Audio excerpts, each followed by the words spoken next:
Hi, this is Taylor K. Arthur for the Mental Illness in the Family blog on Healthy Place. And I just wanted to talk a little bit today about sharing family histories of mental illness and other health problems with our kids. When I was diagnosed at 21, there was no warning or indicator that I would have a mental illness.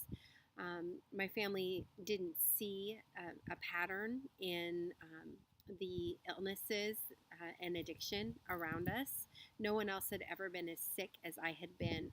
But we know now, since then, that was almost 16 years ago, that mental illness is genetic.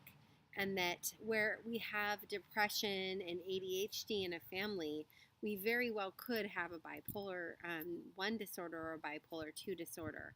We know that schizophrenia is definitely genetic. And if you have someone with one of these mental illnesses, there's a chance that you could have it or that you could pass a genetic predisposition onto your kids.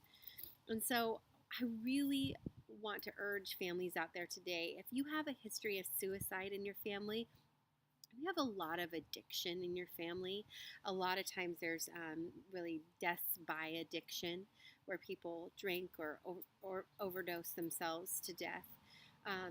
Think about looking into the possible mental health history in your family that may have been looked and maybe just have an open conversation with your child, especially when your children reach that 17, 18-year-old mark and are headed into really the most dangerous phase of life concerning mental illness and suicide.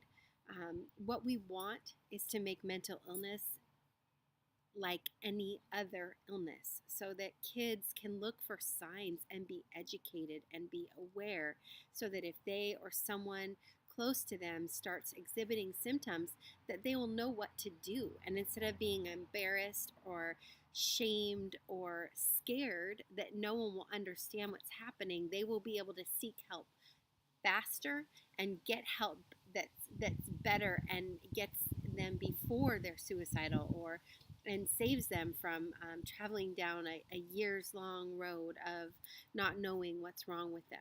So if you can sit down with your kid today and even talk about your own depression or your own anxiety, or that suicide in the family that no one wants to talk about, and really just educate your kid on what is going on in your family, what have been patterns that you've seen, and really just give them resources to help themselves or help someone else if they begin to develop symptoms. I think we can change the world. We can change this statistic that suicide is the #2 killer of college age kids. We can change this. So please do it with me. I'll be talking to my kids as soon as they're old enough to understand. This is Taylor K. Arthur for the Mental Illness in the Family blog on Healthy Place. Have a wonderful day.